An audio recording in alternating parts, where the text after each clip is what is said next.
নাক থেকে রক্ত পড়ার বিভিন্ন রকম কারণ রয়েছে। সাধারণত নাকে আঘাত পেলে বা নাক বেশি খোঁচালে সেক্ষেত্রে নাক থেকে রক্ত পড়ে, এই ধরনের সংখ্যাই বেশি।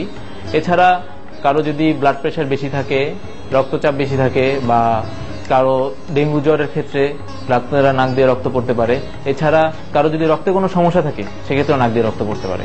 তো নাক দিয়ে রক্ত পড়লে প্রথমে যেটা করতে হবে সেটা হচ্ছে রুগীকে একটি চেয়ারে বসাতে হবে, হাতের এই 2 আঙ্গুল দিয়ে নাক চেপে ধরে রাখতে হবে।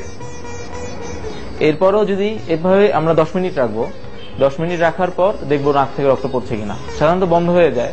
তো এরপরও যদি নাক থেকে রক্ত পড়তে থাকে সেক্ষেত্রে একটি কাপড় নিব, কাপড় নিয়ে ঠান্ডা পানিতে ভিজানোর পর আমরা নাকে ধরে রাখবো। এভাবে একইভাবে আবারও 10 মিনিট ধরে রাখবো। ধরে রাখার পর যদি আমরা দেখি আরো নাক থেকে রক্ত পড়ছে সেক্ষেত্রে আমাদেরকে নিকটস্থ ডাক্তারের কাছে যেতে হবে।